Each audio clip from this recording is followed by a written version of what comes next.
하나님은 또다시 하나님의 목전에서 죄를 범한 이스라엘 백성들에게 미디안이라는 고통을 보내셨고, 미디안의 고통 때문에 부르짖는 이스라엘 백성들에게 기드온이라는 사사를 보내주셨습니다. 그러나 우리가 살펴보고 있는 것처럼 기드온은 앞에 있었던 그 사사들과는 달리 많이 부족한 자, 믿음도 없고 용기도 없고 능력도 없는 아무것도 아닌 것 같은 사람을 하나님께서 세우셨지만, 그러나 하나님은 앞에 있었던 온니엘이나 드보라 같은 사람에게도 쓰지 않았던 큰 용사라는 호칭을 그에게 붙여주셨습니다. 왜 그가 큰 용사입니까? 그는 아무것도 가진 것이 없지만 하나님이라는 큰 용사이신 손에 들려있는 지팡이이기 때문에 그런 것입니다. 그래서 오롯이 하나님의 능력을 드러낼 수 있는 존재이기 때문에 하나님은 그를 불러놓고 큰 용사라고 말씀하셨고, 우리는 어제 말씀을 통하여서 그런 큰 용사로 부르신 기드온에게 하나님이 그가 큰 용사로서 하나님이 주신 사명을 감당할 수 있도록 하기 위하여서 주신 것, 더하여 주신 것들을 살펴보았습니다. 하나님은 표징을 주시면서 그에게 평안을 주셨어요. 그래서 자기 정체성을 확실하게 알았습니다. 나는 아무것도 아닌 지팡이에 불과하지만, 그러나 내 손에 나를 붙들고 있는 하나님의 능력을 드러내는 자, 하나님의 능력이 어디서부터 오는지를 가르쳐주는 지팡이야 라는 것을 깨달았죠. 그리고 또 하나는요, 실질적으로 하나님께서는 그에게 여호와의 영을 주셨습니다. 그래서 하나님의 일을 감당할 수 있도록 하나님께서 그에게 성령을 주셨다라는 것을 우리는 어제 살펴보았습니다. 이제 오늘 본문은요, 큰 용사인 기드온에게 어제 본문은 무엇을 더하여 준 것을 살펴보았다면, 오늘은 그가 큰 용사가 되게 하시려고, 하나님이 주신 사명을 감당하게 하시려고 그에게 제거하신 것, 뺀 것에 대한 이야기를 합니다. 여러분, 우리는 세상에서는 늘 뭔가를 자꾸 더해야지만 크게 된다라고 생각을 해요. 그러나 하나님의 큰 용사는요, 하나님이 주시는 성령, 그런데 또 무엇인가를 빼야지 큰 용사가 된다라고 말씀하시면서 오늘 두 가지를 본문을 통해서 살펴보려고 하는데, 하나님은 큰 용사 기드온을 위해서 먼저 첫 번째, 자랑거리를 제거하셨다, 자랑거리를 빼버렸다라는 것을 본문을 통해서 확인하게 됩니다. 자, 2절 말씀을 한번 읽어볼까요? 2절 있습니다. 시작. 여호와께서 기드온에게 이르시되 너를 따르는 백성이 너무 많은즉 내가 그들의 손에 미디안 사람을 넘겨주지 아니하리니 이는 이스라엘이 나를 거슬러 스스로 자랑하기를 내 손이 나를 구원하였다 할까 함이니라. 지금 전쟁이 초읽기에 들어갔습니다. 앞에는 미디안 군사들이 있고 나도 군사를 모아놓고 지금 싸우려고 하고 있어요. 그런데 이 중요한 시기에 하나님께서 초를 확 치시면서 청천벽력 같은 말씀하셔요. 나는 2절에 보니까 내가 그들의 손에 미디안을 넘겨주지 않을 것이다. 나는 미디안을 너에게 넘겨주지 않겠다 라고 말씀을 하시는 거예요.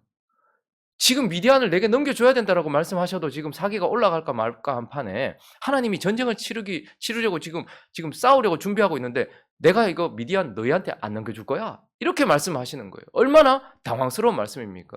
근데 그 이유가 더 당황스럽습니다. 그 이유가 뭐라고 말합니까? 너를 따르는 백성이 하나님 잘못 보신 것 아닙니까? 8장 10절에 보면 미디안은 최소한 13만 5천 명이에요. 13만 5천 명이 있으니까 정말로 과장한 것이 아니고 13만 5천 명이 앞에 펼쳐져 있다고 생각해 보십시오. 진짜 모래알 같을 거예요. 그가 타고 있는 낙타를 보면. 그러니까 하나님이 야 쟤네들 많네? 라고 말하면 되는데 걔네들은 13만 5천 명이고 우리는 최대로 다 해도 3만 2천 명이에요. 3만 2천 명도 적은 숫자는 아니지만 13만 5천 명에 비하면 4분의 1도 안 되는 숫자 아닙니까? 그런데 하나님이 너를 따르는 백성이 너무 많다 라고 말씀하시고 내가 너희를 넘겨주지 않겠다고 말하는 이유가 너를 따르는 백성이 너무 많아서 내 영광을 드러내기에 지금 너희 백성이 너무 많다라고 말씀하시고, 또 2절에 보니까 결국은 이 숫자는 너희가 이기고 나면 나를 거슬러서 내가 했다, 내 손이 했다라고 자랑할 만한 숫자만큼 많다라고 하나님께서 말씀하시면서, 그래서 이 숫자는 너희가 스스로 승리한 것처럼 착각하고 오해하여 나중에 너의 의를 세우고 너 스스로를 높일 만한 많은 숫자이기 때문에 내가 지금 미디안을 너희 손에 넘겨주지 않겠다라고 말씀하시는 거예요. 싸우고 난 이후에 승리한 이후에 자랑할까 봐. 그래서 하나님은 어떻게 하십니까? 3절에 보니까요. 이에 돌아가라 라고 얘기했어요. 이에 돌아간 백성이 몇 명이라고요? 셋째 줄에 보니까 2만 2천 명. 남은 자가 몇 명요? 10,000명. 하나님께서 너무 많다라고 말씀하시고 돌려보내는 바람에 22,000명이 돌아가고 3분의 2가 돌아가고 3분의 2보다 더 돌아갔죠. 그리고 10,000명만 남았다라고 말씀하세요. 그리고 여기서 여러분 13만 5천 대 만, 이것도 사실은 싸움이 안 되는 거지 않습니까? 그런데 또 많대요, 하나님이. 그러면서 6절은 또 이렇게 말합니다. 야, 내가 물 좀 먹여봐라, 쟤네들. 하루쌤에서 물 먹여봐라. 그래서 내가 말하는 사람만 남기고, 그래서 물 먹는 자세를 보고 내가 요 사람을 남기라 하면 그 사람을 남기고 보내라 하면 보내라, 이렇게 말했어요. 그런데 보니까 어떤 사람들은 무릎을 꿇고서 머리를 박고 샘에다가 물 이렇게 해가지고 물을 마시는 거예요. 근데 어떤 사람은 무릎을 세우고 물을 이렇게 손으로 떠서 개처럼 이렇게 핥아 먹는 거예요. 자, 그랬는데 보니까 9,600몇 명이죠? 300을 빼면 9,700대 300 이렇게 나눴는데 보니까 기도원 입장에서는 누구를 선택해 주기를 바랬을까요? 더 많은 숫자를 선택해 주기를 바랬지 않겠습니까? 보니까 9,700명은 머리 박고 이렇게 핥아서 이렇게 머리를 박고 이렇게 무릎 꿇고 이렇게 먹는 거예요, 샘에. 근데 300명은 보니까 무릎도 꿇지 않고 딱 세워가지고 물을 이렇게 먹는 거예요. 그러니까 300명 이거 얼마 안 되네. 그런데 하나님이 어떻게 하는 거예요? 무릎 꿇고 먹는 사람들 다 보내고 소수인 300만 남기는 거예요. 이것도 부패한 우리가 성경을 해석할 때 하나님이 남기신 사람들은 정의 부대다. 왜냐하면 지금 딱 봐라. 전쟁 중에 있으니까 다 무릎을 꿇고 이렇게 머리를 박으면 앞에 적이 오는지 안 오는지 모르지 않냐. 그러니까 언제나 전쟁할 수 있는 자세를 취하고 있는 무릎을 딱 세우고 물을 탁 핥아서 먹으면서 누가 오는 사람, 역시 정의 부대. 그래서 하나님은 정의 부대 300을 남기셨다 이렇게 생각하는데, 솔직히 지금 하나님이 남기시려고 하는 것은 그 사람들이 정의 부대고 뭐고 이런 걸 떠나서 소수를 남기시려고 하는 거예요. 머리를 박고 먹는 사람이 더 많았고 손으로 이렇게 한 손으로 이렇게 핥아서 먹는 사람이 적었단 말이에요. 그래서 남긴 것이고, 사실 솔직히 말해서 물을 먹는데 지금 앞에 적이 있어요. 근데 머리를 이렇게 박고 이렇게 먹는 사람이 좀 더 담대합니까? 아니면 머리도 못 박고 이렇게 먹는 사람이 담대합니까? 사실은 더 소심한 사람들이에요. 더 세심한 사람들이고, 그래서 혹시나 적이 오면 어떡하지? 앞에서 뭘 쏘면 어떡하지? 해서 눈을 떼지 못하고 이렇게 먹는 거예요. 그러니 어떻게 보면 하나님은 더 대포가 큰 사람보다 소심한 사람 300을 남기신 거예요. 그러니 하나님은 32,000명 중에 숫자를 줄이시고 또 그 중에 10,000명 중에서는 더 소심한 사람만 남기셔서 하나님이 뭐라고 말씀하시는 거예요? 이제 됐다. 300명 이쯤이면 충분하다라고 말씀하시는 거예요. 결국은 뭘 줄이신 겁니까? 누구든 자기 힘으로 이 전쟁에 승리했다라고 할 만한 조금의 자랑거리도 남기지 않고 하나님께서 싹 제거하시는 것을 보게 되는 거예요. 야, 봐라, 우리가 4대1로 싸워서 이겼다. 혹은 봐라, 남은 자들이 정예부대였다라고 할 만한 것이 하나도 없도록. 이거는 도저히 있을 수 없는 일이었어. 이렇게 승리하고 이렇게 되어지는 것은 인간의 힘으로는, 우리로서는 결코 할 수 있는 일이 아니었어 라고 말하면서 이 전쟁에서 그들이 할 만한 자랑거리 자체를 싹 제거해버리는 것을 보게 됩니다. 하나님께서, 하나님이 쓰시는 큰 용사들은 다 이렇게 하십니다. 신약시대의 큰 용사들, 처음에는 찌질했어요. 베드로도 한번 보십시오. 그는 겟세마네도 지키지 못했습니다. 그는 골고다도 지키지 못했어요. 그는 무덤도 지키지 못했습니다. 그는 예루살렘도 지키지 못하여 돌아가 버렸습니다. 그런데 하나님이 그때에 갈릴리, 돌아간 그 어부가 돼버린 그를 다시 부르세요. 베드로는 야, 그래도 내가 이렇게 했더니 라는 자랑거리가 하나도 없어요. 그런데 불구하고 하나님은 그의 자랑거리가 싹 제거된 그때에 부르셔서 보내시는 것을 보게 됩니다. 그리고 베드로는 중간중간 계속해서 믿음 없는 행동들을 많이 했어요. 그러니 베드로가 뭔가를 해도 야, 봐라, 나의 경건이 이걸 했지 않냐, 내가 기도를 많이 했더니. 여러분, 이런 말들은 진짜 위험한 말들입니다. 차라리 예수 모르는 게 나아요. 내가 기도해서 이렇게 됐다, 내가 헌신해서 이렇게 됐다, 내가 했다 라고 말할 만한 것이 하나도 없도록 하나님께서 하신다는 거예요. 하나님의 백성들. 바울도 한번 보십시오. 바울이 세상에서 가장 수고한 전무후무한 사람일 겁니다. 근데 그가 자기 자신을 뭐라고 말합니까? 고린도전서 15장을 한번 가볼까요? 8절부터 보시면 그는 이렇게 말합니다. 자기의 시작부터가 맨 나중에 어떻게 난 자? 만삭되지 못하여 난 자. 8삭동이 혹은 7삭동이죠. 그래도 그 앞에 사도들은 3년 반이라는 시간 동안 예수님 따라다니면서 뭘 배웠어요. 그런데 그동안 바울은 아무것도 하지 못했어요. 그러니까 계속 오해받았죠. 네가 무슨 사도냐? 예수를 보고 배운 것도 아니면서.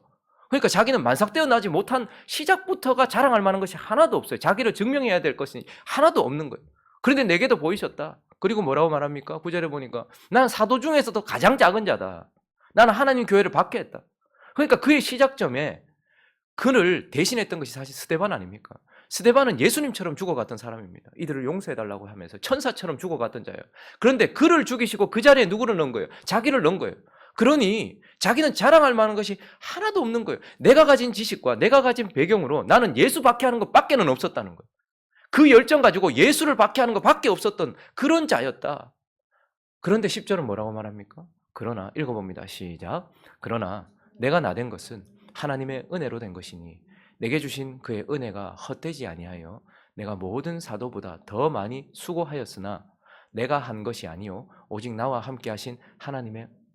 지금 바울이 겸손을 떠는 겁니까? 결코 아닙니다. 사실을 그대로 얘기하는 거예요. 그는 사실 설교를 해도 시원치 않아서 고린도 성도들이나 그 사람들이 이거 글로 만날 때는 참 대단한 사도 같은데 얼굴을 대면해 보면 뭔가 좀 시원치 않아 라는 말도 하고, 가시가 뭐였는지 모르겠는데 그게 안질이었는지 간질이었는지 몰라요. 간질이었다면 설교하다가 확 거품 물고 넘어가는 거예요. 안질이면 보이지도 않는 거예요. 그런 상황 가운데서도 사역을 했어요. 그런데 이게 봐라, 내가 이래 열심히 했다 라고 할 만한 자랑거리가 하나도 없도록 하나님께서는 바울을 제거하고 나서 매 순간순간마다 하나님만 의지할 수밖에 없도록, 그리고 뭘 하고 나서도 야 이거 어떻게 된 거냐? 바울 스스로도 자랑할 만한 것이 하나도 없도록 싹 제거하고 난 이후에 하나님이 사용하시는 거예요. 행복한 우리 교회도 이런 교회가 되어 갔으면 좋겠고, 또 이런 교회를 하나님께 세우시는 것 같아요. 자랑할 만한 것이 하나라도 있다면 희한하죠. 우리는 그거 가지고 자랑합니다. 제가 우리 아들 이름을 주하라고 이렇게 지었잖아요. 무슨 뜻인지 아시죠? 주님이 하셨습니다. 주님이 하셨습니다. 저는 우리 교회도 보면 물론 그분들도 그렇겠지만 성골들이 많아요. 이 집안도 막 5대째, 막 4대째 모태신앙, 목사님들, 장로님들 많은데, 뭐 그런 분도 많은데, 저는 육두품이에요. 우리 집은 아무것도 없었어요. 예수 믿는 사람이 아무도 없었다. 위에 아무도 없었다. 그런데 예수를 믿게 되고 했던 것 중에 하나는 가만히 생각해봐도 아무것도 없어요. 어떻게 교회를 나가게 됐는지 그것도 몰라요. 그런데 하나님이 하셨어요. 그래서 제가 아들을 놓고서 이름을 다른 거 몰라요. 한 번도 사실 원래는 없었어요. 근데 그래서 주하라고 했어요. 주님이 하셨습니다. 주님이 하셨습니다. 근데 살면서 자꾸 이 주하라는 말이 흐려지는 것 같아요. 내가 설교해서 저 사람이 바뀌었나? 내가 기도해서 그런가? 우리가 좀 더 버텨서 그랬는가? 하나님이 은혜 주셔서 이렇게 말하기보다는 그래도 내가 거기 있었지 라는 마음이 슬며시 들어올 수도 있다는 걸 보게 됩니다. 하나님께서 뭘 저에게 더하여 주시는 것도 감사하고 행복한 우리 교회에 뭘가 더해 주시는 것은 감사하지만, 그게 우리가 하나님의 손에 들린 지팡이라는 것 이외에, 그리고 하나님의 성령 이외에는 그거 주시지 않는 것이 은혜인 줄로 믿습니다. 대신에 우리 안에 모든 걸 싹 제거하면 좋겠어요. 인간성이 좋아서 사람들이 몰려오고 우리가 복음을 잘 전해서 사람들이 오고 기도를 했더니 문제가 해결되고, 아니요, 그런 거 다 제거하시는, 기도는 자랑거리를 싹 다 제거하신 큰 용사였던 것을 보게 되는 것입니다. 그리고 오늘 본문을 통하여 두 번째는 하나님이 이제 뭘 제거하셨습니까? 진짜 큰 용사가 되게 하시려고 실질적으로 두려움을 제거하셨다라는 것을 보게 됩니다. 여러분 1절 말씀을 다시 한번 읽어주시겠습니까? 1절 말씀 시작.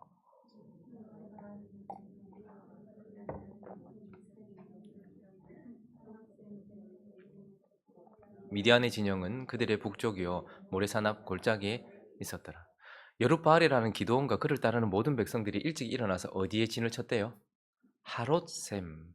하롯, 하랏이라는 이 단어는 떨림, 떨다 이런 뜻이거든요. 그러니까 지금 그들이 하롯셈 곁에서, 떨리는 셈 곁에서 덜덜덜덜 떨고 있는 거예요.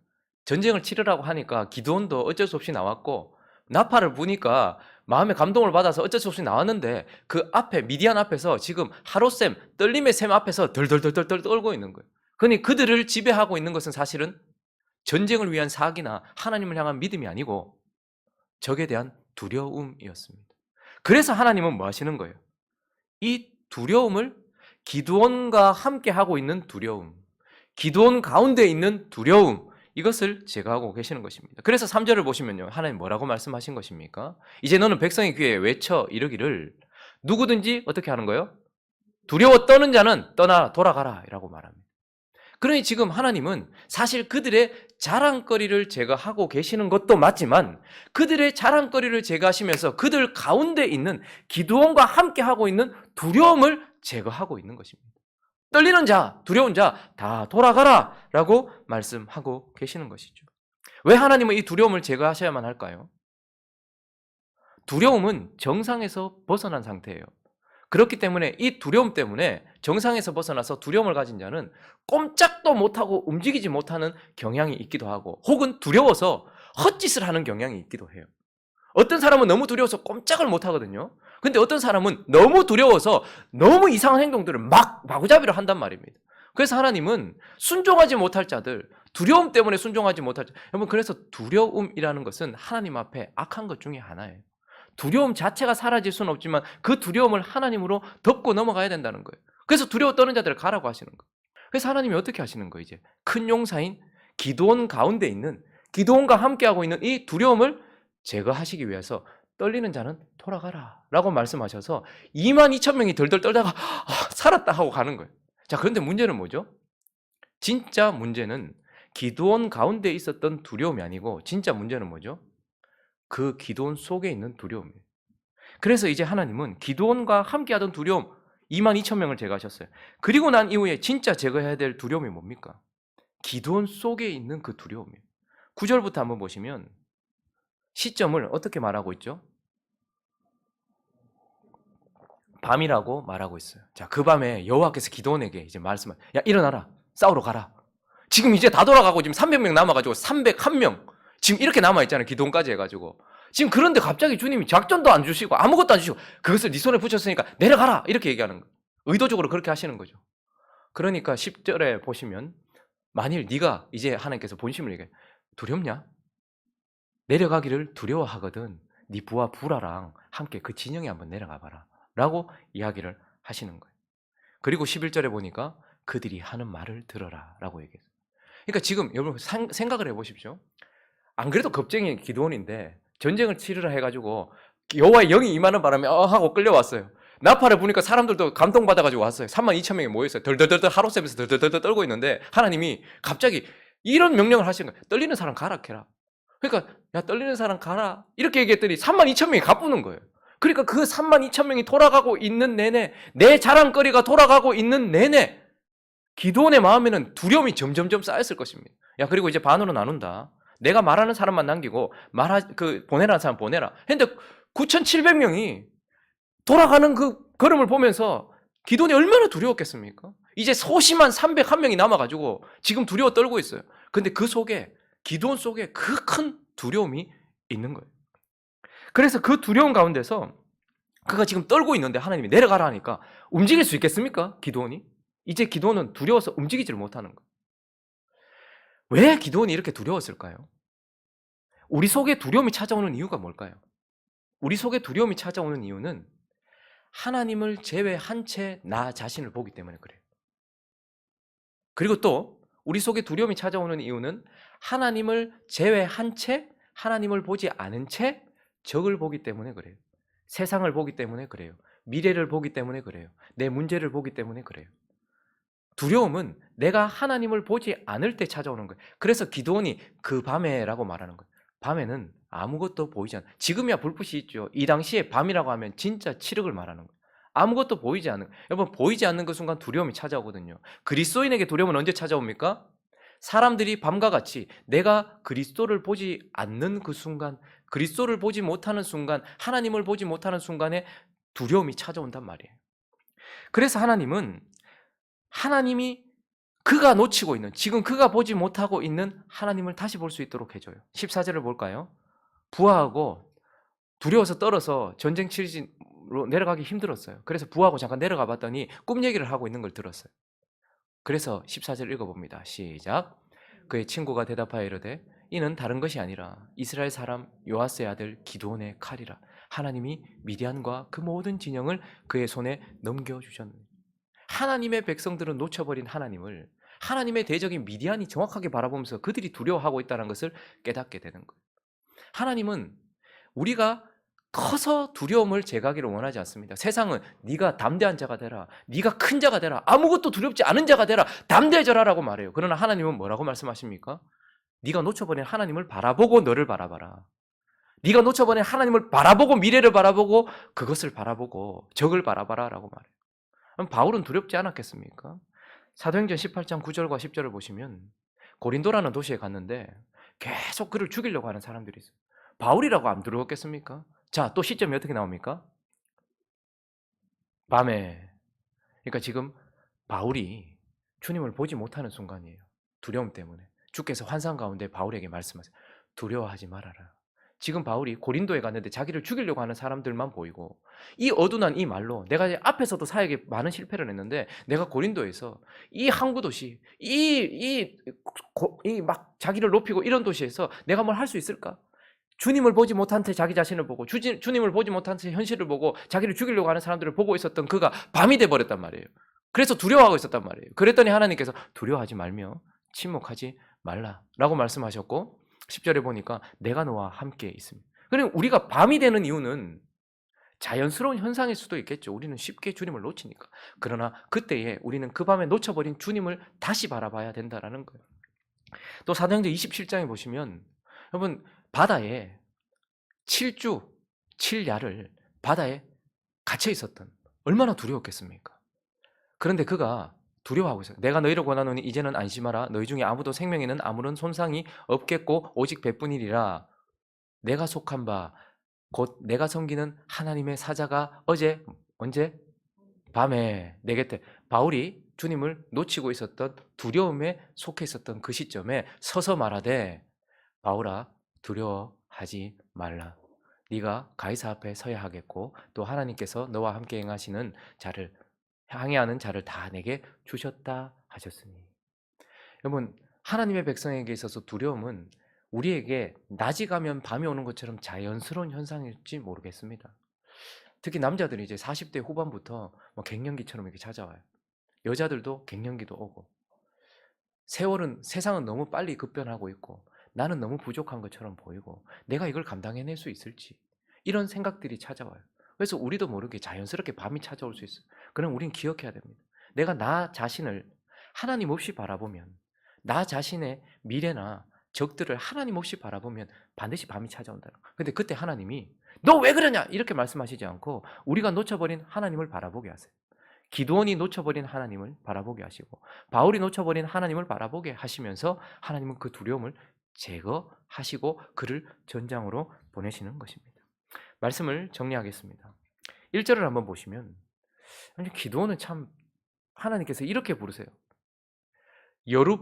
여룹바알이라 하는 기드온. 하나님이 겁쟁이 기드온에게 먼저 뭐라고 부르셨어요? 큰 용사. 그리고 이제 뭐라고 부르세요? 여룹바알. 여룹바알이란 바알과 다투는 자 이런 뜻이거든요. 바알과 논쟁한 자 이런 뜻이거든요. 그러니까 그 겁쟁이가 무슨 바알하고 싸운단 말입니까? 근데 하나님은 기드온을 그렇게 부르세요. 하나님은 오늘도 우리를 이 믿음 없고 부족한 우리를 내 아들 혹은 그리스도인 이렇게 부르세요. 그러니까 그리스도의 신부로 불러주시고 하나님의 아들로 불러주세요. 감당하기 어려운 것이죠.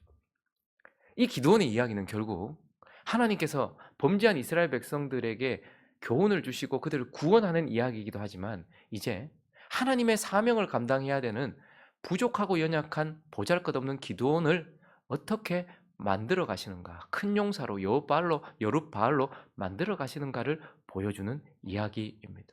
그러므로 우리는 기드온의 이야기 속에서 기드온에서 큰 용사 여룹바알로 지나가는 이 장면을 함께 걸으면서 저와 여러분도 큰 용사 여룹바알이 되어가기를 소망하면서 이 말씀을 대하고 하나님께서 우리를 그렇게 만들어 가신다는 것을 기억하면서 기드온과 같은 삶 살아가는 기드온과 같이 하나님의 사명 감당하는 저와 여러분 되시기를 예수 그리스도 이름으로 축원합니다.